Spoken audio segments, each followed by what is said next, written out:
Hello दोस्तों, स्वागत है आप सभी का आपके अपने एजुकेशनल चैनल एसएन गुरुकुल पर। दोस्तों, हम लोग अब तक बिहार स्पेशल के अंतर्गत बिहार का भूगोल, बिहार का प्राचीन इतिहास एवं बिहार का मध्यकालीन इतिहास के बारे में हम लोगों ने पढ़ चुका है।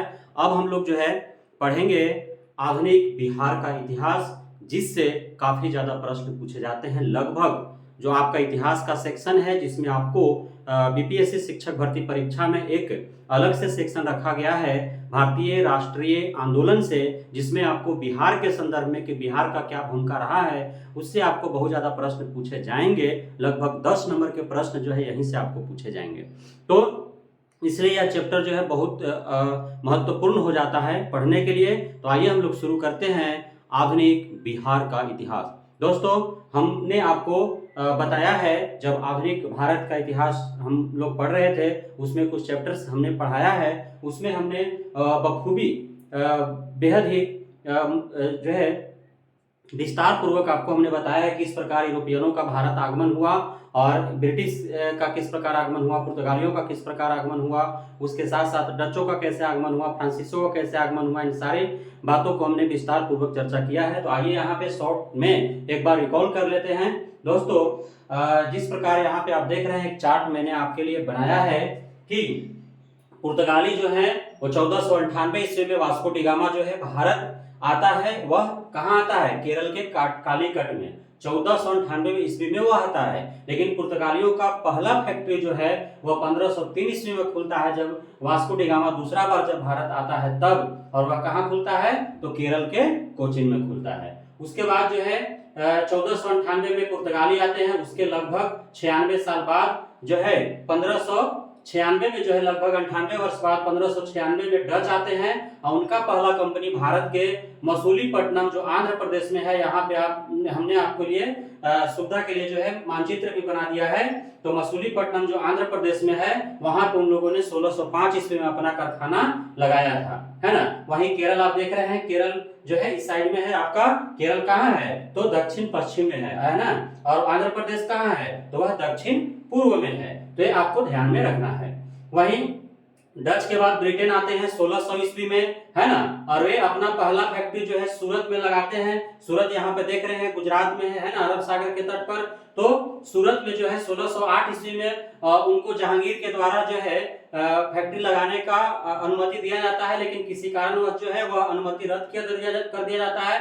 उसके बाद 1611 ईस्वी में वे लोग मसूलीपट्टनम में ही, जहां डचों का कारखाना खुला था, वहीं पे उन लोग जाकर के कारखाना खोलते हैं। फिर बीच में जो है 1608 ईस्वी में जो सूरत में खोलने के लिए उनको अनुमति मिला था, वो पुनः अनुमति उनको दिया जाता है और 1613 में जाकर के सूरत वाला भी स्थापना हो जाता है ना। इस प्रकार ब्रिटेन का पहला जो कारखाना है, पहला जो फैक्ट्री है, वह कहाँ? सूरत में 1608 ईस्वी में। आपको याद रखना। दूसरा उन लोगों ने मसूलीपट्टनम 1611 में खोला। उसके बाद आया डेनिश 1616 ईस्वी में। डेनिश आया 1616 में। तो उनका जो पहला फैक्ट्री भारत में खुला वो 1620 ईस्वी में खुला। और वे कहाँ खोले? ट्रावनकोट में। ट्रावनकोट कहाँ है? तो केरल का जो आज तिरुवनंतपुरम जो राजधानी है, उसी को ट्रावनकोट कहा जाता था। तो वहां पे इन लोगों ने पहला फैक्ट्री अपना लगाया।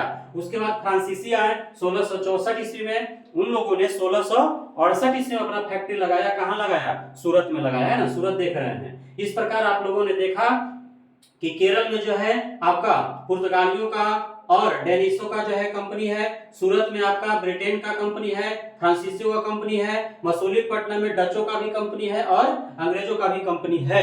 तो इस तरह से जो है हमने रिकॉल कर लिया कि भारत में जब यूरोपीय कंपनी आए तो उन लोगों ने कहां कहां जो है पहला फैक्ट्री उन्होंने खोला।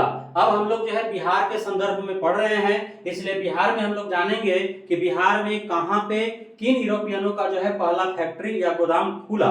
तो आइए हम लोग देखते हैं। दोस्तों, हमने देखा कि सबसे पहले जो है 1498 ईस्वी में पुर्तगाली जो है यूरोपीय से भारत आए थे।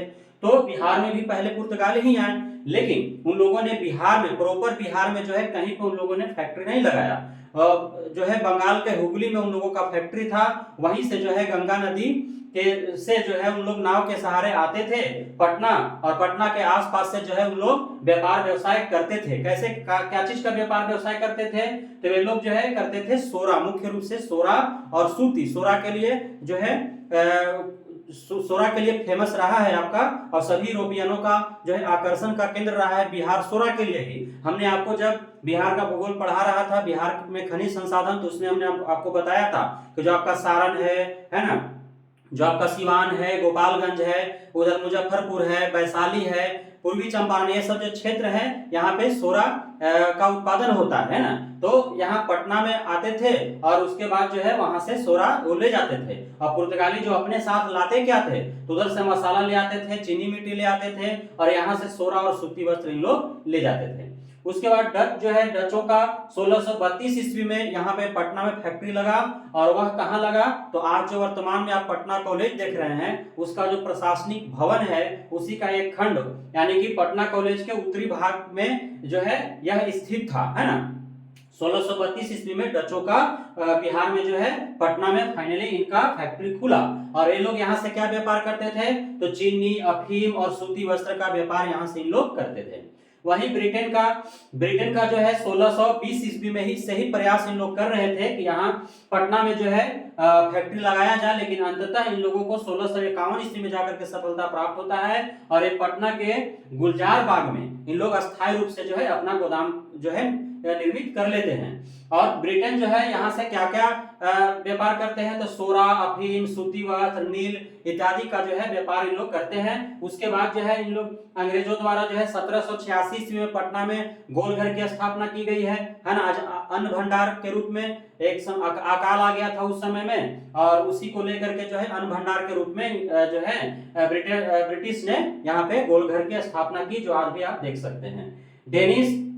डेनिश जो डेनमार्क से आए थे, है ना, तो डेनिश जो डेनमार्क से आए थे वे लोग 1774-75 में पटना के नेपाली कोठी के समीप जो है इन लोग अपना व्यापारिक कोठी स्थापित किया था, और इन लोग यहाँ से सोरा का व्यापार मुख्य रूप से करते थे। फ्रांसीसी जो है वो 1734 ईस्वी में, यहाँ डेनिश जो है वो आए थे भारत पहले, लेकिन बिहार में कंपनी स्थापित फ्रांसीसियों के द्वारा पहले किया गया। 1734 में ही फ्रांसीसी कंपनी अपना फैक्ट्री यहाँ पे लगा दिए थे, जबकि डेनिश 1774-75 में लगाए, है ना।